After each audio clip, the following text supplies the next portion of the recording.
ഒരിക്കലൊരു സംഭവകഥ ഇപ്രകാരം വായിച്ചതോർക്കുന്നു.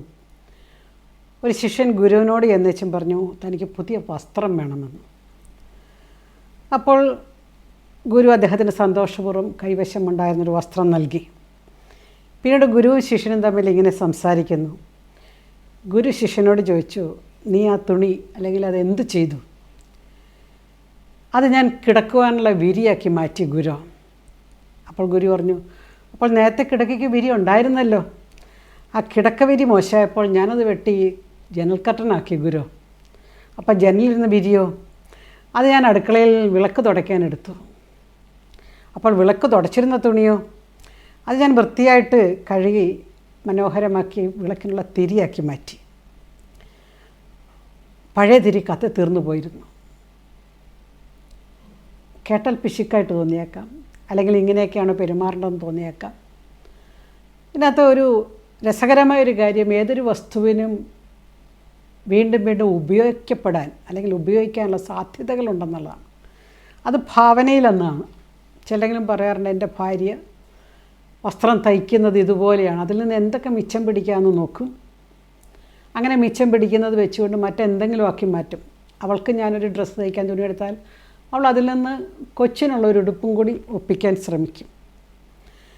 പലപ്പോഴും സാമ്പത്തിക ശാസ്ത്രത്തിൽ മിതവ്യയം എന്നുള്ള വാക്ക് പിശുക്ക് എന്നർത്ഥത്തിലല്ല ഉപയോഗിക്കുന്നത്. ത്രിഫ്റ്റ് എന്നുള്ളത് ഒരു വസ്തുവിൻ്റെ മാക്സിമം ഉപയോഗം, അതിനെ ഉപയോഗിക്കുക എന്നതിൽ നിന്നാണ് മിതവ്യയം വരുന്നത്. അതായത് maximum utilisation of available resources എന്ന് പറയും. സാമ്പത്തികശാസ്ത്രം തുടങ്ങുന്നത് തന്നെ മനുഷ്യൻ്റെ ആവശ്യങ്ങൾ അനവധിയാണെന്നും ഹ്യൂമൻ വാണ്ട്സ് ആർ അൺലിമിറ്റഡ് എന്നും, എന്നാൽ അതിനെ നേടുവാനുള്ള ആവശ്യങ്ങളെ തൃപ്തിപ്പെടുത്താനുള്ള റിസോഴ്സസ്, വിഭവങ്ങൾ, ദ മെറ്റീരിയൽസ് പരിമിതമാണെന്നും, the resources to meet the unlimited wants are limited, therefore അതുകൊണ്ട് തന്നെ ഉള്ള വിഭവങ്ങളെ മാക്സിമം ഉപയോഗിക്കുക. അവിടെയാണ് ചോയ്സ് എന്ന് പറയുന്നത്, how to choose. Lionel Robbins എന്ന സാമ്പത്തിക ശാസ്ത്രജ്ഞനാണ് ഈ സിദ്ധാന്തം കൃത്യമായിട്ട് മുന്നോട്ട് വെച്ചത്. The ability to choose, the freedom of choice, ഉള്ള റിസോഴ്സസിനെ മാക്സിമം ഉപയോഗിക്കുക. അതിനെയാണ് നമ്മൾ പിന്നീട് മിതവ്യയം എന്നതിനെക്കുറിച്ചൊക്കെ ചിന്തയിലേക്കൊക്കെ കൊണ്ടുവരുന്നത്. നമുക്കറിയാം, ലോകം മുഴുവൻ ഒരു റിസഷനെ ഭയപ്പെടുന്നൊരു കാലഘട്ടത്തിലാണ് നമ്മളിപ്പോൾ നിൽക്കുന്നത്. പലരും ഭയപ്പെടുന്നുണ്ട്, പലരും ചോദിക്കുന്നുണ്ട്, സാമ്പത്തിക മാന്ദ്യം ഇനിയും വരുമോ ടീച്ചറെ? കാരണം 1930കളിലാണ് ലോകത്തെ മുഴുവൻ പിടിച്ചു കുലുക്കിയ സാമ്പത്തിക മാന്ദ്യം ഉണ്ടായത്. ദ ഗ്രേറ്റ് ഡിപ്രഷൻ എന്നാണ് അതിനെ വിളിക്കപ്പെടുന്നത് തന്നെ. മഹത്തായ സാമ്പത്തിക മാന്ദ്യം 1930കളിൽ, കൃത്യമായിട്ട് പറഞ്ഞാൽ 1929 മുതൽ 32 വരെയുള്ള കാലഘട്ടമായിരുന്നു. അതിനെ ചുരുക്കിയാണ് 30കളിലെ സാമ്പത്തിക മാന്ദ്യം എന്നൊക്കെ പറയുന്നത്. ഈ സാമ്പത്തിക മാന്ദ്യം ലോകത്തിൻ്റെ സാമ്പത്തിക ലോകത്തെ മുഴുവൻ പിടിച്ചു കുലുക്കിയതാണ്. കാരണം ഉൽപ്പാദനം കുറഞ്ഞു, വരുമാനം കുറഞ്ഞു, ഉപഭോഗം അഥവാ കൺസംഷൻ കുറഞ്ഞു. അതുകൊണ്ട് തന്നെ തൊഴിലില്ലായ്മ കൂടി, ഉള്ള വസ്തുക്കൾക്ക് വില കൂടി, ലോകം എങ്ങനെ മുന്നോട്ട് പോകണമെന്ന് അറിയാൻ പാടില്ലാത്ത അവസ്ഥയിൽ നിന്നു.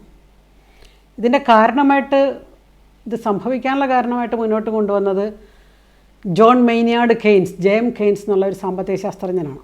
അദ്ദേഹം പറഞ്ഞത് ഇതിൻ്റെ കാരണം ആഗോള ഉപഭോഗത്തിൽ വന്ന കുറവാണ് ഇതിൻ്റെ കാരണം എന്നാണ് പറഞ്ഞത്.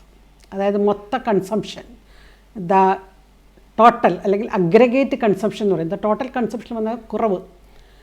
കൺസംഷൻ കുറഞ്ഞതോടുകൂടി എന്ത് സംഭവിച്ചു?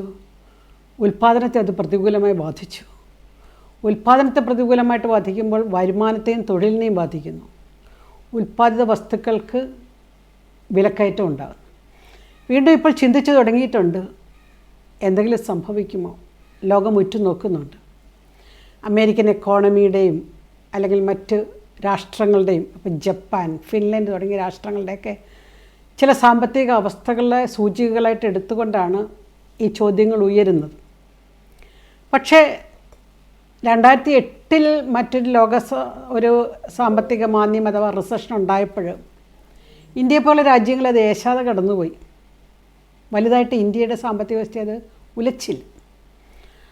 കാരണം പറഞ്ഞത് ഇന്ത്യ ബേസിക്കലി ഒരു കൺസ്യൂമറിസ്റ്റിക് എക്കോണമി ആയതുകൊണ്ടാണെന്നത്. അതോടൊപ്പം തന്നെ ഒരു സേവിങ് എക്കോണമിയുമാണ്. മക്കൾക്ക് വേണ്ടി കരുതുന്ന അല്ലെങ്കിൽ ധാരാളം സേവിങ്ങിനെ കുറിച്ച് ചിന്തിക്കുന്നതും കൺസംഷന് ധാരാളം സാധ്യതയുള്ള രാജ്യവുമായതുകൊണ്ടാണ് ഈ 2008 മാന്ദ്യം, റിസഷൻ, ഇവിടുത്തെ ബാങ്കുകളെയോ ഇവിടുത്തെ സാമ്പത്തിക ചംക്രമണത്തെയോ റിസഷൻ സൈക്കിളിനെയോ എക്കണോമിക് സൈക്കിളിനെയൊക്കെ ബാധിക്കാതെ പോയത്. എന്നാൽ ഇനിയൊരു റിസഷൻ വന്നു കഴിഞ്ഞാൽ ഇന്ത്യൻ എക്കോണമിയൊക്കെ അത് പിടിച്ചു കുലുക്കുമോ എന്നൊക്കെ സാമ്പത്തിക ശാസ്ത്ര രംഗത്ത് ഏറെ ചർച്ചയായി കിടക്കുന്ന വിഷയമാണ്. ഈ സൈക്കിൾ, ട്രേഡ് സൈക്കിൾ എന്നുള്ളത് അല്ലെങ്കിൽ ബിസിനസ് സൈക്കിൾ എന്നുള്ളത് അപ്സ് ആൻഡ് ഡൗൺസോടുകൂടി ഇങ്ങനെ സൈക്ലിക്കലായിട്ട് വരുന്നൊരു പ്രോസസ്സാണ്, ഒരു പ്രക്രിയയാണ്. നമ്മൾ സാധാരണ മനുഷ്യൻ്റെ ജീവിതത്തിൽ നമ്മൾ സാമ്പത്തിക രംഗത്ത് പറയുന്ന പോലെ ഒരു ഉയർച്ചയുണ്ടെങ്കിൽ ഒരു താഴ്ചയുണ്ട്, ഒരു താഴ്ചയുണ്ടെങ്കിൽ ഒരു ഉയർച്ചയുണ്ടെന്നൊക്കെ പറയുന്നത് പോലെ തന്നെ ലോക സാമ്പത്തിക വിപണിയിലും ഈ ബിസിനസ് സൈക്കിൾ സംഭവിക്കുന്നു. എന്താണ് സൈക്കിൾ എന്ന് ചോദിച്ചു കഴിഞ്ഞാൽ ഈ ഇക്കോണമി ഏറ്റവും ഉയർന്നിരിക്കുന്ന അവസ്ഥ, സാമ്പത്തികം ഏറ്റവും നന്നായിരിക്കുന്ന അവസ്ഥയെ നമ്മൾ പ്രോസ്പെരിറ്റി അഥവാ ബൂം എന്ന് വിളിക്കണം. ഇക്കോണമി ബൂമാണ് എന്ന് പറഞ്ഞ അർത്ഥം ബിസിനസ് സൈക്കിൾ നന്നായിട്ട് പോകുന്നുണ്ടെന്നാണ്. ബിസിനസ് സൈക്കിൾ നന്നായിട്ട് പോകുന്നതനുസരിച്ച് ഒരു പക്ഷേ ഇൻവെസ്റ്റേഴ്സിനൊക്കെ താല്പര്യം കൂടുന്നു, നിക്ഷേപകർക്ക് താല്പര്യം കൂടുന്നു, വ്യവസായവും വാണിജ്യവും ഒക്കെ മെച്ചപ്പെടുന്നു. അങ്ങനെ മുന്നോട്ട് പോകുന്നതിൻ്റെ ഇടയ്ക്ക് ചിലപ്പോൾ ഓട്ടോമാറ്റിക്കായിട്ട് ഇൻട്രസ്റ്റ് റേറ്റിലൊക്കെ പലിശ നിരക്കിലൊക്കെ വ്യത്യാസം മൂലവും മറ്റ് ചില സാമ്പത്തിക ഘടകങ്ങൾ മൂലവും ഈ ബൂമിനെ താഴോട്ട് പോരുന്ന അവസ്ഥയെയാണ് റിസഷൻ എന്ന് വിളിക്കുന്നത്. റിസഷൻ്റെ പീക്കിനെയാണ് നമ്മൾ ഡിപ്രഷൻ എന്ന് വിളിക്കുന്നത്. ഡിപ്രഷൻ എന്ന് പറഞ്ഞാൽ സൈക്കോളജിക്കൽ ഡിപ്രഷൻ അല്ല, സാമ്പത്തിക മാന്ദ്യമാണ് ഡിപ്രഷൻ. ഡിപ്രഷനിലേക്ക് ലോകം എക്കോണമി എത്തുന്നില്ല, പക്ഷേ റിസഷനിലൂടെ കടന്നു പോകുന്നില്ല എന്നൊരു ഭയം.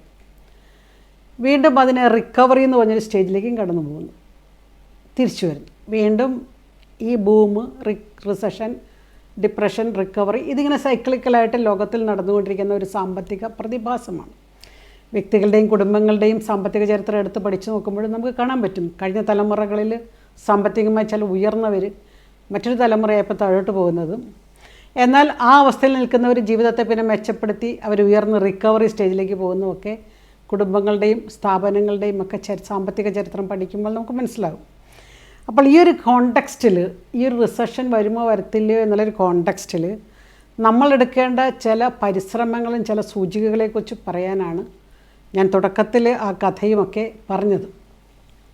എപ്രകാരം ഇങ്ങനൊരു റിസഷനെ നമുക്ക് നേരിടാൻ പറ്റും, അല്ലെങ്കിൽ എങ്ങനെ കടമില്ലാതെയൊക്കെ ജീവിക്കാൻ പറ്റും, എങ്ങനെ ജീവിതത്തിൻ്റെ നിക്ഷേപ സമ്പാദ്യ സാധ്യതകളെ ഡൈവേഴ്സിഫൈ ചെയ്യാൻ അല്ലെങ്കിൽ വ്യത്യസ്തമായിട്ട് കൊണ്ടുപോകാൻ പറ്റും എന്നതിലേക്കാണ് നമ്മുടെ ഇന്നത്തെ എപ്പിസോഡ് വിരൽ ചൂണ്ടുന്നത്. നമുക്കറിയാം, ഉൽപ്പാദന വസ്തുക്കൾ സൃഷ്ടിക്കുക എന്നുള്ളത് പ്രധാനപ്പെട്ടതാണ്. ഏതൊരു വ്യക്തിയും തനിക്ക് ആവശ്യമായ സാമ്പത്തിക അടിത്തറ സൃഷ്ടിച്ചെടുക്കുക എന്നുള്ളത് ആ വ്യക്തിയുടെ വ്യക്തിത്വത്തിൻ്റെ മാന്യതയുടെ ലക്ഷണമാണ്. എനിക്ക് ആവശ്യമായിട്ടുള്ള വസ്തുക്കൾ മേടിക്കാൻ വേണ്ടി അതിനുള്ള സൗകര്യങ്ങൾ ഞാൻ തന്നെ സൃഷ്ടിച്ചെടുക്കുക എന്നുള്ളത്. അതായത് മറ്റുള്ളവരെ കണ്ടുകൊണ്ടോ മറ്റുള്ളവരുടെ കയ്യിലെ പണം കണ്ടുകൊണ്ടോ അല്ല നമ്മൾ ജീവിക്കേണ്ടത്, മറിച്ച് നമ്മുടെ ജീവിതത്തെ ക്രമവൽക്കരിക്കാനുള്ള ഒരു അവസ്ഥ. അതിന് തൊഴിലെടുത്തോ ബിസിനസ് ചെയ്തോ മറ്റേതെങ്കിലും സംവിധാനങ്ങളിലൂടെയോ ഒക്കെ അവനവന് ആവശ്യമായ പണം, നമ്മൾ സർക്കാരിൻ്റെ ഫിനാൻസും പ്രൈവറ്റ് ഫിനാൻസും തമ്മിൽ ഒത്തിരി വ്യത്യാസമുണ്ട്. ഗവൺമെൻറ് ഫിനാൻസ്, അതിന് പബ്ലിക് ഫിനാൻസ് എന്ന് പറയും. ഗവൺമെൻറ് ആദ്യം ചിലവ് കണ്ടുപിടിക്കും, ചിലവിനനുസരിച്ച് പിന്നെ വരവ് എങ്ങനെയൊക്കെ വേണം എന്ന് പറഞ്ഞാൽ what are the ways and means by which we can raise revenue in order to meet the increasing expenditure. ഇത് പബ്ലിക് ഫിനാൻസാണ്. എന്നാൽ പ്രൈവറ്റ് ഫിനാൻസ്, സ്വകാര്യ വ്യക്തികളുടെ കാര്യത്തിലേക്ക് വരുമ്പോഴത്തേക്കും നമുക്ക് ആ മെത്തഡോളജി പൂർണ്ണമായും ശരിയാക്കത്തില്ല, മറിച്ച് ചിലവുകൾ അറിയുന്നു, അതോടൊപ്പം തന്നെ വരവുകൾ എങ്ങനെ ക്രമീകരിക്കാനും ഉയർത്താനും സാധിക്കുന്നു എന്നുള്ളത്. ഇപ്പോൾ ഒരാളൊരു ലോൺ എടുക്കുക എന്ന് വിചാരിക്കുക, ഹൗസിംഗ് ലോൺ. ഹൗസിംഗ് ലോണൊക്കെ സാധാരണ നമ്മൾ എടുക്കുന്നത് 20 വർഷം അല്ലെങ്കിൽ 15 വർഷം, കൂടിയാൽ 30 വർഷത്തേക്കൊക്കെയാണ് ഒരു വ്യക്തി ഹൗസിംഗ് ലോൺ എടുക്കുന്നത്. ഈ ഹൗസിംഗ് ലോൺ എടുക്കാനായിട്ടൊരു വ്യക്തി പോകുമ്പോൾ ആൻറ്റിസിപ്പേറ്റഡ് ഇൻകമാണ് മനസ്സിൽ കാണുന്നത്. എന്ന് പറഞ്ഞ അർത്ഥം ഭാവിയിൽ എനിക്ക് കിട്ടാൻ പോകുന്ന വരുമാനം കണ്ടുകൊണ്ടാണ് ഇന്ന് ലോൺ എടുക്കുന്നത്. ഇപ്പോൾ ഒരു ഉദാഹരണത്തിന് ഒരു വ്യക്തി ഒരു 25 ലക്ഷം ലോൺ എടുക്കാൻ തീരുമാനിച്ചെന്ന് വിചാരിക്കുക. ഒരു 25 വയസ്സുള്ള വ്യക്തി 30 വർഷത്തേക്കെന്ന് പറയുമ്പോൾ 55 വയസ്സ് വരെ ആണ് ലോൺ അടയ്ക്കുന്നത്. 25 വയസ്സുള്ളൊരു വ്യക്തി 25 ലക്ഷം രൂപ എടുക്കുമ്പോൾ ഏറ്റക്കുറച്ചിലുകൾ ബാങ്കുകൾക്കനുസരിച്ചും പലിശ നിരക്കിനനുസരിച്ചും ഉണ്ടാകാം. ഒരു 20,000 രൂപ അടയ്ക്കണം. ഈ 20,000 രൂപ അടുത്ത 30 വർഷത്തേക്ക് എനിക്ക് അടയ്ക്കാൻ സാധിക്കും എന്ന കണക്കുകൂട്ടലിൽ നിന്നാണ് ഇന്ന് കയറി 25 ലക്ഷം രൂപ ലോൺ എടുക്കുന്നത്. നമുക്കറിയാം അങ്ങനെ ഒരു വ്യക്തി ലോൺ എടുക്കുമ്പോൾ 2 ഗുണങ്ങളുണ്ട്. ഒന്ന്, 30 വർഷത്തേക്ക് 20,000 രൂപ അടച്ചാൽ മതി എന്നുള്ളതാണ്. ഇന്നത്തെ 20,000 രൂപയുടെ വില 20 വർഷം കഴിഞ്ഞാൽ 20,000 രൂപയ്ക്ക് ഇല്ല. ഇതിനെ സാമ്പത്തിക ശാസ്ത്രത്തിലെ ഇൻഫ്ലേഷൻ എന്ന് വിളിക്കും. പണപ്പെരുപ്പം, ഇൻഫ്ലേഷൻ എന്ന് പറഞ്ഞു കഴിഞ്ഞാൽ 4 കാര്യങ്ങളാണ്. ഒന്ന്, പണത്തിൻ്റെ അളവ് വർദ്ധിക്കുന്ന ഇൻഫ്ലേഷനാണ്. 2, സാധനങ്ങളുടെ വില വർദ്ധിക്കുന്നത് ഇൻഫ്ലേഷനാണ്. 3, പണത്തിൻ്റെ മൂല്യം കുറയുന്നത് ഇൻഫ്ലേഷനാണ്. 4, ഉൽപ്പാദനം കുറയുന്നത്, ഗുഡ്സ് ആൻഡ് സർവീസസ് ഉൽപ്പാദനം കുറയുന്നത് ഇൻഫ്ലേഷനാണ്. ഇതിലെ 3ാമത്തെ ഘടകമാണ് ഇവിടെ പ്രവർത്തിക്കുന്നത്. അതായത് പണത്തിൻ്റെ വാല്യൂ കുറയുന്നു. ഇന്നത്തെ 20,000 രൂപയുടെ വില 10 കൊല്ലം കഴിയുമ്പോൾ 20,000 രൂപയ്ക്കില്ല എന്ന് പറഞ്ഞാൽ ഇന്ന് 20,000 രൂപയ്ക്ക് കിട്ടുന്ന സാധനങ്ങൾ 10 കൊല്ലം കഴിഞ്ഞാൽ 20,000 രൂപയ്ക്ക് കിട്ടണമെന്നില്ല. അത് മനസ്സിൽ കണ്ടുകൊണ്ട് the law of diminishing value, ഈ ഒരു തിയറി കണ്ടുകൊണ്ടാണ് ബാങ്കുകൾ ഈ ലോൺ കൊടുക്കുന്നത്. ഈ 30 വർഷത്തേക്ക് ഈ വ്യക്തി ലോൺ എടുത്തുകൊണ്ട് പോകുമ്പോൾ ഓർക്കണം, 30 കൊല്ലത്തേക്ക് എടുത്തത് ഇത് ഗുണിച്ച് നോക്കുവാണെങ്കിൽ, അല്ലെങ്കിൽ നമ്മൾ എടുത്ത തുകയും ഭാവിയിൽ അടച്ചു തീർക്കുന്ന തുകയും കൂടി ഗുണിച്ച് നോക്കുവാണെങ്കിൽ കുറഞ്ഞത് 2.5 ഇരട്ടി അടച്ചിട്ടുണ്ടാകും. അതായത് 25 ലക്ഷം എടുത്തുകൊണ്ട് പോകുന്നവർ 60 ലക്ഷത്തിന് മേലെ ബാങ്കിന് കൊടുത്തിട്ടുണ്ടാകും. അത് പലിശയാണ്. അപ്പോൾ ഇത്രയും പലിശ കൊടുക്കണമോ എന്നൊരു ചോദ്യം വരും. പക്ഷേ ഇപ്പോൾ കയ്യിൽ പൈസ ഇല്ലല്ലോ, ലോൺ എടുക്കാതെ നിവൃത്തിയില്ല. അങ്ങനെയാണ് ലോൺ എടുത്തുകൊണ്ട് പോയി പലരും വീട് പണിയുന്നത്. മാത്രവുമല്ല, ബുദ്ധിയുള്ള വ്യക്തികൾ എന്ത് ചെയ്യുമെന്നറിയാവോ, ഈ ലോണിനോടൊപ്പം മറ്റേതെങ്കിലും ചിട്ടിയോ അല്ലെങ്കിൽ മറ്റേതെങ്കിലും ധനാഗമോ മാർഗമോ കണ്ടുവയ്ക്കും. എന്നിട്ട് ഇടയ്ക്ക് ഈ ലോണിലേക്ക് അടച്ചുകൊണ്ടേയിരിക്കും. അപ്പോൾ ചോദിക്കും, മാസാമാസം അടയ്ക്കാൻ കാശ് എവിടുന്നെന്ന് ചോദിക്കും. കാരണം EMI അടയ്ക്കണം, ഈക്വൽ മന്ത്ലി ഇൻസ്റ്റാൾമെൻറ്റ്, അതാണ് EMI അടയ്ക്കണം. അതോടൊപ്പം തന്നെ വീണ്ടും എവിടെ നിന്നാണ് പൈസ എന്നൊരു ചോദ്യം വരും. പക്ഷേ 30 കൊല്ലം എന്നുള്ളത് 20 കൊല്ലത്തേക്കോ 15 കൊല്ലത്തേക്കോ കുറച്ചുകൊണ്ട് വരികയാണെങ്കിൽ പലിശ അധികമാകത്തില്ല. അപ്പോൾ റിസഷൻ്റെയൊക്കെ ഒരു ബാക്ക്ഗ്രൗണ്ടിൽ നമ്മൾ ഈ തിയറി പഠിക്കുമ്പോൾ, അല്ലെങ്കിൽ ഈ ഒരു മാന്യത്തിൻ്റെ കോണ്ടെക്സ്റ്റിൽ പഠിക്കുമ്പോൾ, ഭാവിയിലേക്ക് എനിക്ക് 30 കൊല്ലം അടയ്ക്കാമെന്ന് ഞാൻ ഇന്ന് കണക്ക് കൂട്ടിയാൽ റിസഷൻ വന്നു കഴിഞ്ഞാൽ എൻ്റെ ജോലിക്കോ ജീവിത സാഹചര്യങ്ങൾക്കൊക്കെ വ്യത്യാസം വന്നേക്കാം. അതുകൊണ്ട് എനിക്കത് സാധ്യമാണോ എന്നുള്ളൊരു ചോദ്യമുണ്ട്. അപ്പോൾ നമ്മൾ ചെയ്യേണ്ട ചില മാർഗങ്ങളാണ് നേരത്തെ പറഞ്ഞതിനെ മറ്റൊരു വരുമാനം ചിട്ടി എന്നൊക്കെ ഞാൻ പറഞ്ഞില്ല, അതൊരു എമർജൻസി ഫണ്ടാണ്. അങ്ങനെ ഉണ്ടാക്കണം, കുറച്ച് എമർജൻസി ഫണ്ടിൽ നിന്ന് ഇങ്ങോട്ട് അടയ്ക്കുന്നു എന്ന് പറയും. മാന്യത്തെ നേരിടണമെങ്കിൽ ഒന്നാമത് വേണ്ടത് ഒരു എമർജൻസി ഫണ്ട് ക്രിയേറ്റ് ചെയ്യുക എന്നുള്ളതാണ്. എല്ലാവരും അവരുടെ വരുമാനത്തിൻ്റെ ഒരു 10% ഒരു എമർജൻസി ഫണ്ടായിട്ട് മാറുന്നു. അതിന് സിപ്പ് എന്ന് പറയും. അതായത് ഒരു എന്താ പറയുക, സ്റ്റാറ്റ്യൂട്ടറി, അല്ലെങ്കിൽ നമ്മൾ എല്ലാ മാസവും കൃത്യമായിട്ട് തുക ഇങ്ങനെ അടച്ചടച്ച് പോകുന്ന ഒരവസ്ഥ. പല രീതിയിൽ നമുക്ക് ഈ ഒരു എമർജൻസി ഫണ്ട് ഉണ്ടാക്കാം. ഒന്ന്, നമുക്കറിയാം സേവിങ്സ് ബാങ്ക്, SB അക്കൗണ്ട് വഴി ഒരു എമർജൻസി ഫണ്ട് ഉണ്ടാക്കാം. 2, FD ആയിരിക്കാം, ഫിക്സഡ് ഡെപ്പോസിറ്റ് എന്ന് പറയില്ല, ഫിക്സഡ് ഡെപ്പോസിറ്റ്. ഈ ഫിക്സഡ് ഡെപ്പോസിറ്റ് വഴി എന്ന് പറഞ്ഞാൽ നമ്മുടെ കയ്യിൽ എന്തെങ്കിലും പൈസ ഉണ്ടെങ്കിൽ 1 കൊല്ലത്തേക്ക് നമ്മൾ ഇടുന്നു, തൽക്കാലത്തേക്ക് അത് എടുക്കാതിരിക്കുന്നു. 1 കൊല്ലം കഴിയുമ്പോൾ അതിനൊരു ഫ്ലെക്സിബിലിറ്റി ഉണ്ട്, എപ്പോൾ വേണമെങ്കിലും എടുക്കാം. 1 കൊല്ലത്തിന് ഇപ്പുറം ചെന്ന് എടുത്തു കഴിഞ്ഞാൽ നഷ്ടക്കച്ചവടമാണ്. പക്ഷെ 1 കൊല്ലം കഴിയുമ്പോൾ സാധാരണ ബാങ്കുകൾ നമുക്കൊരു ഇൻറ്റിമേഷൻ തരും, it will be turned over to another period, മറ്റൊരു കാലത്തേക്ക് അതിനെ മാറ്റിയിട്ടുണ്ടെന്ന് പറയും. പക്ഷെ അങ്ങനെ മാറ്റിയാലുള്ള നമുക്കുള്ളൊരു അഡ്വാൻറ്റേജ് എപ്പോൾ വേണമെങ്കിലും ആ പൈസ എടുക്കാം എന്നുള്ളതാണ്. അപ്പോൾ അതൊരു എമർജൻസി ഫണ്ടായിട്ട് അവിടെ കിടന്നോളാം. 3ാമത്തതിന് റെക്കറിങ് ഡെപ്പോസിറ്റ് എന്ന് പറയും. അപ്പം ഞാൻ സേവിങ് ഡെപ്പോസിറ്റിനെ കുറിച്ച് പറഞ്ഞു, ഫിക്സഡ് ഡെപ്പോസിറ്റിനെ കുറിച്ച് പറഞ്ഞു. 3ാമത് ഞാൻ പറയുന്നത് ഒരു റിക്കറിങ് എന്ന് പറഞ്ഞു കഴിഞ്ഞാൽ എല്ലാ മാസവും കൃത്യതുക ഒരക്കൗണ്ടിലേക്ക് ഞാൻ മാറ്റുന്നു. ബാങ്കുകൾക്ക് ഇൻസ്ട്രക്ഷൻ കൊടുത്താൽ മതി, ബാങ്കുകൾ ചെയ്തോളും. ബാങ്കുകാർക്ക് നമ്മളൊരു പേപ്പറിൽ അവരുടെ ഇൻസ്ട്രക്ഷൻ പേപ്പറുണ്ട്, അതിനകത്ത് എഴുതി കൊടുത്താൽ എല്ലാ മാസവും ഇന്ന ഡേറ്റിൽ ഇത്ര രൂപ, ഒരു 500 രൂപ വെച്ച് മതിയെന്നേ, നമുക്കുള്ളതുപോലെ 100 രൂപയോ 500 രൂപയോ 1000 രൂപയോ ഉള്ളതുപോലെ 5000 രൂപയോ ഉള്ളതുപോലെ കേട്ടോ, ഓരോരുത്തരുടെ കപ്പാസിറ്റി അനുസരിച്ച് കറക്റ്റ് ഡേറ്റിൽ ബാങ്ക് അത് നമ്മുടെ അക്കൗണ്ടിൽ നിന്ന് പിടിച്ച് അങ്ങോട്ട് മാറ്റിക്കൊള്ളും, കമ്പൽസറി ആയിട്ട് പൊക്കോളും. നമുക്കറിയാലോ, മിച്ചം വന്നിട്ട് ആർക്കും സേവ് ചെയ്യാൻ പറ്റത്തില്ല. ആർക്കെങ്കിലും പറ്റുമോ? കാരണം എല്ലാവരുടെയും ചിലവ് അവരുടെ വരുമാനത്തേക്കാൾ അധികമാണ്. അത് താഴ്ന്ന വരുമാനക്കാർക്കും ഇടത്തരം വരുമാനക്കാർക്കും മുതിർന്ന വരുമാനക്കാർക്കൊക്കെ ഈ സിദ്ധാന്തം കറക്റ്റാണ് കേട്ടോ. കാരണം ഓരോരുത്തരുടെ ചിലവുകളും വ്യത്യാസമുള്ളത് കൊണ്ടാണ്. വരവിനെക്കുറിച്ച് മാത്രം നമ്മൾ ചിന്തിക്കും, അയ്യോ അവർക്കൊക്കെ എത്ര രൂപ വരുമാനം ചിന്തിക്കും. പക്ഷെ അവരുടെ ചിലവിനെക്കുറിച്ച് നമ്മൾ അറിയുന്നില്ല. അവരുടെ ചിലവുകൾക്കും വ്യത്യാസമുണ്ട്. അപ്പോൾ ചിലവ് കഴിഞ്ഞിട്ട് സമ്പാദിക്കാമെന്ന് ചിന്തിക്കാതെ ഒരു എപ്പിസോഡിൽ നമ്മൾ കണ്ടായിരുന്നു അല്ലേ, ഒരു എപ്പിസോഡിൽ ഞാൻ പറഞ്ഞായിരുന്നു സേവിങ്സ് കഴിഞ്ഞിട്ട് മിച്ചം വരുന്നതാണ് കൺസംഷൻ, ചിലവാക്കാനുള്ള തുകയെന്ന്. ബജറ്റിനെ കുറിച്ച് എങ്ങനെ നമുക്ക് പേഴ്സണലായിട്ടൊരു ബജറ്റ് ഉണ്ടാക്കാം എന്ന എപ്പിസോഡിലാണ് ഞാനത് പറഞ്ഞത്. ഇൻകം മൈനസ് കൺസംഷൻ അല്ല സേവിങ്, ഇൻകം മൈനസ് സേവിങ് ആണ് കൺസംഷൻ. വരുമാനത്തിൽ നിന്ന് ചിലവ് കഴിഞ്ഞ് മിച്ചം വരുന്നതല്ല സമ്പാദ്യം, വരുമാനത്തിൽ നിന്ന് സമ്പാദ്യം കഴിഞ്ഞിട്ട് മിച്ചം വരുന്നതാണ് ചിലവ്. ഈ ഒരു പ്രിൻസിപ്പിൾ, ഈ ഒരു തത്വം നമ്മുടെ ജീവിതത്തിലേക്ക് കൊണ്ടുവന്നു കഴിഞ്ഞാൽ മാത്രമേ ഞാൻ ഈ പറഞ്ഞ റെക്കറിങ് ഡെപ്പോസിറ്റൊക്കെ നടക്കുകയുള്ളൂ. അപ്പോൾ ബാങ്കിൽ നമ്മൾ എഴുതി കൊടുത്തിരിക്കുന്നതുകൊണ്ട് ആ ഡേറ്റിൽ ബാങ്കിൽ പൈസ ഉണ്ടോ എന്നൊന്ന് ചെക്ക് ചെയ്തേക്കണം കേട്ടോ. കാരണം അവർക്ക് കട്ട് ചെയ്യാനുള്ള പൈസ അവിടെ ഉണ്ടോ എന്നുള്ളത്. ഇല്ലെങ്കിൽ ആ ഡേറ്റ് കണക്കാക്കി നമ്മൾ എവിടെയെങ്കിലും പൈസ ഉണ്ടാക്കി ഇടുക എന്നുള്ളതാണ്. അപ്പോൾ ഇങ്ങനെ റെക്കറിങ് ഡെപ്പോസിറ്റ് തുടങ്ങാം. ഈ രീതിയിലൊക്കെയുള്ള എമർജൻസി ഫണ്ടുകൾ റിസഷനെ സഹായിക്കാം. ചില IT മേഖലയിലൊക്കെ ജോലി എടുക്കുന്നവർ എന്നോട് പറയാറുണ്ട്, ഹൗസിംഗ് ലോൺ എടുക്കാൻ ഞങ്ങൾക്ക് പേടിയാണ്. കാരണം എന്ന് വരെ ജോലി ഉണ്ടെന്നൊരു ഉറപ്പൊന്നുമില്ല. കുറച്ച് നാളത്തേക്ക് ഹൗസിംഗ് ലോണൊക്കെ എടുത്ത് വെച്ചിട്ട് ജോലിയിൽ എന്തെങ്കിലും സംഭവിച്ചു കഴിഞ്ഞാൽ പിന്നെ ലോൺ അടയ്ക്കാൻ വീട് വിൽക്കേണ്ടി വരുന്ന അവസ്ഥ വരും. എല്ലാ ജോലികളും അങ്ങനെയാണെന്നല്ല ഞാൻ പറഞ്ഞു വന്നത്. അൺസർട്ടനിറ്റിയും റിസ്ക്കും ഉള്ള മേഖലയാണ്. കാരണം ലോകവ്യാപകമായ റിസഷൻ വന്നു കഴിഞ്ഞാൽ അത് ഏറ്റവും പെട്ടെന്ന് വ്യാപിക്കപ്പെടുന്നത് അല്ലെങ്കിൽ വ്യാപിക്കുന്ന IT-യിലേക്കാണ്. അതുകൊണ്ടാണ് അവരങ്ങനെ പറയുന്നത്. അതുകൊണ്ട് കുറച്ച് പൈസ ഉണ്ടാക്കി വെച്ചിട്ടേ ഞാൻ വീട് പണിയുന്നുള്ളൂ എന്ന് പറയുന്ന പല IT ഉദ്യോഗസ്ഥരെയും നമ്മൾ കണ്ടുമുട്ടുന്നുണ്ട്. എല്ലാ ജോലിക്കും അതിൻ്റേതായ അൺസർട്ടനിറ്റിയും അതിൻ്റേതായ റിസ്ക്കുമുണ്ട്. ഒരു അവ്യക്തതയും ഒരു അപകട അല്ലെങ്കിൽ റിസ്ക്കും ഒക്കെ ഉണ്ട്. അതുകൊണ്ട് നമ്മൾ മനസ്സിലാക്കേണ്ട ഒരു എമർജൻസി ഫണ്ട് ക്രിയേറ്റ് ചെയ്യുക എന്നുള്ള, റിസഷനെ നേരിടാൻ ഒരു എമർജൻസി ഫണ്ട് ക്രിയേറ്റ് ചെയ്യുക എന്നുള്ള.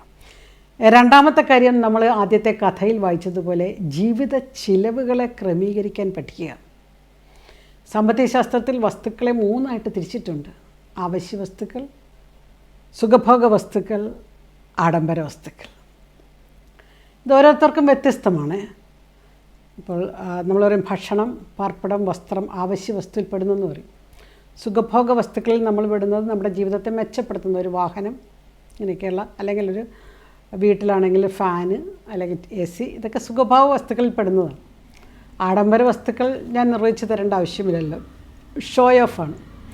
എനിക്കിതൊക്കെ സാധ്യമാണെന്ന് കാണിക്കാൻ വേണ്ടിയുള്ള വെമ്പലിനെയാണ് നമ്മൾ ആഡംബര വസ്തുക്കൾ എന്ന് പറയുന്നത്. അല്ലെങ്കിൽ എനിക്കിതൊക്കെ ഉണ്ട് എന്നുള്ളത്. ചില കല്യാണങ്ങൾക്കൊക്കെ പോയി നിന്ന് കഴിയുമ്പോൾ നമുക്ക് മനസ്സിലാകും ഇത് വെറും ആഡംബരമാണ്. ഈ പണക്കാരൻ അവൻ്റെ ഹുങ്ക് കാട്ടിയും പാവപ്പെട്ടവൻ അവൻ്റെ ചങ്ക് പൊട്ടിയും നടത്തുന്നതാണ് കല്യാണങ്ങൾ. പണക്കാരൻ അവൻ്റെ ഹുങ്ക് അല്ലെങ്കിൽ അഹങ്കാരം കാട്ടിയും പാവപ്പെട്ടവൻ അവൻ്റെ ചങ്ക് പൊട്ടിയും നടത്തുന്ന ആഘോഷങ്ങളാണ് ഇന്ന് വിവാഹങ്ങൾ. അപ്പോൾ ചില വിവാഹങ്ങൾക്കൊക്കെ പോയി നിൽക്കുമ്പോൾ നമുക്ക് മനസ്സിലാകുന്നുണ്ട് ഇത് വെറും ആഡംബരമാണ്, ഇത് വെറും ഷോയാണ്. ഞങ്ങൾ ആരൊക്കെയോ ആണെന്നും ഞങ്ങൾക്കെല്ലാം സാധ്യമാണെന്നും കാണിക്കാനുള്ള വെമ്പൽ. ചില കാറുകളൊക്കെ ചിലർ ഉപയോഗിക്കുന്നത് കാണുമ്പോൾ ചില വ്യക്തികൾക്ക് നല്ല കാറുകൾ ആവശ്യമാണ്, ചിലർക്ക് കാറ് നെസസറി വസ്തുവായതുകൊണ്ട് അവർക്ക് സഹായകരമായ വസ്തുവാണ്. ചിലർക്ക് എൻ്റെ കാർ ഇന്നതാണ്, ഇന്ന നമ്പറാണ്, ഇന്ന കമ്പനിയുടെയാണ് എന്നൊക്കെ പറയാൻ വേണ്ടിയുള്ളൊരു വെമ്പലുമുണ്ട്. അപ്പോൾ ഇങ്ങനെ വരുമ്പോഴത്തേക്ക് ആഡംബര വസ്തുക്കളോടുള്ളൊരു ഭ്രമം ഏറി വരുന്നതൊക്കെ കാണാൻ പറ്റും. മനുഷ്യൻ്റെ വ്യക്തിത്വം നിശ്ചയിക്കുന്നത് അവൻ ഉപയോഗിക്കുന്ന വസ്തുക്കളോ അവൻ ചാരി നിൽക്കുന്ന വാഹനങ്ങളോ അല്ല, മറിച്ച് അവൻ്റെ ജീവിത രീതിയും അവന് മറ്റുള്ളവരോടുള്ള ഇടപെടലുകളും മാന്യമായ രീതിയിലുള്ള അവൻ്റെ സംസ്കാരവും എല്ലാമാണ് ഒരു മനുഷ്യൻ്റെ വ്യക്തിത്വത്തിൻ്റെ മാറ്റി നിശ്ചയിക്കുന്നത്. ബാക്കിയെല്ലാം ഷോയാന്ന് നമുക്കറിയാമല്ലോ അല്ലേ. അതുകൊണ്ട് മാന്യത്തെ നേരിടാൻ നമ്മൾ രണ്ടാമത്തെ തലം എന്ന് പറയുന്നത് ജീവിതത്തെ ഒരു ക്രമപ്പെടുത്തലാണ്. അവിടെ ഒരു ക്രമമുണ്ട്, ജീവിതക്രമം. അതായത് നമ്മൾ പറയത്തില്ലേ, ഈ ചില സാമ്പത്തികമൊക്കെ നമ്മൾ എടുക്കുമ്പോൾ ഒരു ചില നന്നായിട്ട് ഫൈൻ ട്യൂൺ ചെയ്യാൻ പഠിക്കും. ചില ഇൻസ്ട്രുമെൻസൊക്കെ നമുക്കറിയാമല്ലോ അല്ലേ. ചില ഇൻസ്ട്രുമെൻസിൻ്റെ ചില കമ്പികൾ അല്ലെങ്കിൽ ഒരു വല്ലാതെ, നമ്മളിപ്പോൾ ഒരു വയലിൻ എടുക്കുകയാണെങ്കിൽ ചില കമ്പികൾ വല്ലാതെ അയഞ്ഞു കിടക്കുകയാണെങ്കിൽ താളം ശരിയാകത്തില്ല, വല്ലാതെ മുറുകിപ്പോയാലും താളം ശരിയാകത്തില്ല. അതിനൊരു ഭാഗമുണ്ട്. ആ വയലിനിസ്റ്റിന് അല്ലെങ്കിൽ ആ ഹാർമോണിയം ഉപയോഗിക്കുന്ന ആൾക്ക്, ആ പിയാനോ ഉപയോഗിക്കുന്ന ആൾക്ക് അറിയാം അതിനൊരു താളമുണ്ട്. അതിന് കൃത്യമായി ക്രമപ്പെടുത്തണം, ഇല്ലെങ്കിൽ അപസ്വരമായിരിക്കും. ജീവിതത്തിലും ഇങ്ങനെ തന്നെയാണ് കേട്ടോ. ജീവിതത്തിൻ്റെ സാമ്പത്തികത്തെ കൃത്യമായി ട്യൂൺ ചെയ്യാൻ സാധിക്കണം. അതൊരു കലയാണ്. അത് ട്യൂൺ ചെയ്യുന്ന വ്യക്തിയുടെ കയ്യിലാണ് കൃത്യമായിട്ട് അതിരിക്കേണ്ടത്, എപ്രകാരം വേണം വേണ്ട എന്നുള്ളത്. ഇല്ലെങ്കിൽ എന്ത് സംഭവിക്കും? കുറേ കഴിയുമ്പോൾ അപസ്വരം കാണുമ്പോഴത്തേക്കും മറ്റുള്ളവരും പരിഹസിക്കാൻ തുടങ്ങും. വിദേശത്തൊക്കെ തൊഴിലെടുക്കുന്നവർക്കറിയാം, അവർ കുറേ നാൾ ജോലിയൊക്കെ ചെയ്തതിന് ശേഷം തിരിച്ചു വന്നതിന് ശേഷം അവർക്കുണ്ടാകുന്ന പൈസ എവിടെ നിക്ഷേപിക്കണമെന്നൊക്കെ അറിയാതെ കിട്ടിയ കാശ് മുഴുവൻ ഷോയ്ക്ക് വേണ്ടി ഉപയോഗിച്ച് ഞങ്ങൾ എന്തൊക്കെയോ അച്ചീവ് ചെയ്തു, ഞങ്ങൾ എന്തൊക്കെയോ നേടിയെടുത്തു എന്നൊക്കെ കാണിക്കാൻ വേണ്ടി ചെയ്തിട്ട് ഒരു 2 കൊല്ലം അല്ലെങ്കിൽ 3 കൊല്ലം കഴിയുമ്പോൾ വീണ്ടും നിർത്തിപ്പോകുന്നവരായിരിക്കും. വീണ്ടും വിദേശത്തേക്ക് എങ്ങനെ പോകാൻ പറ്റും എന്നതിനെക്കുറിച്ച് ആലോചിച്ച് വിഷമിക്കുന്നവരെ നമ്മൾ കണ്ടുമുട്ടുന്നുണ്ട്. കാരണം കയ്യിലുള്ള പണം മാന്യമായി ട്യൂൺ ചെയ്യാൻ, വിവേകത്തോടെ ട്യൂൺ ചെയ്യാൻ പറ്റാതെ പോയതുകൊണ്ട് സംഭവിച്ചതാണ്. അതിന് റിസഷനെ നേരിടാനുള്ള 2ാമത്തെ തലം അതാണ്. 3ാമത്തെ തലം ഡൈവേഴ്സിഫൈ യുവർ ഇൻവെസ്റ്റ്മെൻറ്റ്സ് എന്ന് പറയും. നിങ്ങളുടെ നിക്ഷേപങ്ങൾ വ്യത്യസ്ത രൂപങ്ങളിലാകട്ടെ. Don't put all your eggs in one basket എന്ന നിക്ഷേപത്തിലൊരു തിയറിയുണ്ട്. എല്ലാ മുട്ടകളും ഒരു കൂട്ടിക്കൊണ്ട് വെക്കരുതെന്ന്. എന്ന് പറഞ്ഞ അർത്ഥം, ഉള്ള പൈസ മുഴുവൻ വീട് പണിത്, വലിയൊരു വീട് പണിത് പിന്നെ പാപ്പരായി. ഉള്ള പണം മുഴുവൻ എടുത്ത് മക്കളെ പഠിപ്പിച്ച് ഇനി മുന്നോട്ട് പോകാൻ കാശില്ല. ഉള്ള കാശ് മുഴുവൻ കൊടുത്ത് സ്വർണം മേടിച്ച് ഇപ്പോൾ ഇനി കാശില്ല. അല്ലെങ്കിൽ ഉള്ള പണം മുഴുവൻ എടുത്ത് ആഡംബരമായിട്ട് ജീവിച്ചു, ഇനി അങ്ങോട്ട് പോകണം. അല്ലെങ്കിൽ ചിലർ റിയൽ എസ്റ്റേറ്റിലായിരിക്കും, ഉള്ള പൈസ കൊടുത്ത് സ്ഥലം മേടിച്ചു, സ്ഥലത്തു നിന്നുള്ള വരുമാനവും ഇല്ല, കയ്യിലെ കാശും പോയി. ഇനി ഈ സ്ഥലം വിൽക്കാമെന്ന് വിചാരിച്ചാൽ മേടിച്ച വിലയ്ക്ക് പോലും വിൽക്കാനും പറ്റുന്നില്ല. ഇങ്ങനെ പിടിപ്പില്ലാത്ത രീതിയിൽ സാമ്പത്തികം കൈകാര്യം ചെയ്ത് അസ്വസ്ഥരായിട്ട് നടക്കുന്ന ഒത്തിരി പേര് ഈ നാളുകളെ ഞാൻ കാണുകയാണ്. എനിക്ക് വളരെ രസകരമായ അല്ലെങ്കിൽ അതിശയിപ്പിക്കുന്ന കാര്യങ്ങൾ, ചിലപ്പോഴൊക്കെ ഞാനെടുത്ത ക്ലാസ് വേറെ മറ്റു വലുതുമായിരിക്കും. ഞാനെടുത്ത വിഷയമോ, ചില ഓഡിയൻസിലൊക്കെ ഞാൻ പ്രസംഗിക്കാൻ ചെല്ലുമ്പോൾ ഞാനെടുത്ത വിഷയമോ ക്ലാസ്സോ ഒക്കെ വേറെ ആയിരിക്കും. സംശയങ്ങൾക്കായിട്ട് ഞാൻ നിൽക്കുമ്പോഴത്തേക്കും ആളുകൾ ചോദിക്കുന്ന സംശയങ്ങൾ, അല്ലെങ്കിൽ ഞാൻ ക്ലാസ് കഴിഞ്ഞ് സ്റ്റേജിൽ നിന്ന് ഇറങ്ങി കഴിയുമ്പം ചിലർ ഓടി വരാൻ എൻ്റെ പുറകെ, മാം ഒരു കാര്യം ചോദിച്ചോട്ടെ. അപ്പം അല്ലെങ്കിൽ ഞാൻ സംസാരിച്ച വിഷയത്തെക്കുറിച്ചായിരിക്കും ഒരു ചോദിക്കുന്നതെന്ന്. പക്ഷെ അങ്ങനെയല്ല ചോദിക്കുന്നതെല്ലാം, മാം 30 ലക്ഷത്തിൻ്റെ കടമുണ്ട്, എന്താ ചെയ്യേണ്ടത്? മാം 8 ലക്ഷം എനിക്കിപ്പോൾ അത്യാവശ്യമായിട്ട് വേണം, എന്താ ചെയ്യേണ്ടത്? മനുഷ്യനെ ഏറ്റവും അധികം കുഴയ്ക്കുന്ന ഒരു വൈകാരിക പ്രശ്നമായിട്ട് ഞാൻ സാമ്പത്തികത്തെ കാണുവാണ്. പലപ്പോഴും ഞാനെടുത്ത വിഷയം ഇതൊന്നും ആയിരിക്കത്തില്ല, പക്ഷേ എന്നെ പരിചയപ്പെടുത്തിയപ്പോൾ അവിടെ ചിലപ്പോൾ സാമ്പത്തിക ശാസ്ത്ര അധ്യാപികയാണെന്നോ സാമ്പത്തിക ശാസ്ത്ര കോളമിനിസ്റ്റാണെന്നോ അല്ലെങ്കിൽ അങ്ങനെയുള്ള ആരെങ്കിലും പരിചയപ്പെടുത്തിയിട്ടുണ്ടാകും. അപ്പോൾ എനിക്ക് മനസ്സിലാകുന്നു, ഞാൻ അന്നേരം 1 മണിക്കൂർ ക്ലാസ് എടുത്ത വിഷയമൊന്നും ഈ വ്യക്തിയുടെ തലയിലേക്ക് പോയില്ല, മറിച്ച് അദ്ദേഹത്തിൻ്റെ കടത്തെക്കുറിച്ച് ഓർത്ത് അതും വിഷമിച്ചിരിക്കുകയാണ്. അപ്പോൾ പലപ്പോഴും നമ്മുടെ ജീവിതത്തിലേക്ക് സാമ്പത്തികത്തിൻ്റെ അങ്ങനെ എന്താണ് അധപ്പതനത്തിലേക്ക് പോകാതിരിക്കാനാണ് ഞാൻ വന്നത്. Diversify your investments. ഒരാളുടെ വരുമാനത്തിൻ്റെ ഒരു 30% കൂടുതൽ വീട് പണിക്കായിട്ട് മാറ്റി വയ്ക്കരുത്. ടോട്ടൽ ഇൻകത്തിൻ്റെയാണ് ഞാൻ പറയുന്നത്. ഇനി ഒരാളുടെ മാസ വരുമാനത്തിൻ്റെ മാക്സിമം 40% ലോൺ അടയ്ക്കാനായിട്ട് എടുക്കാവുള്ളൂ.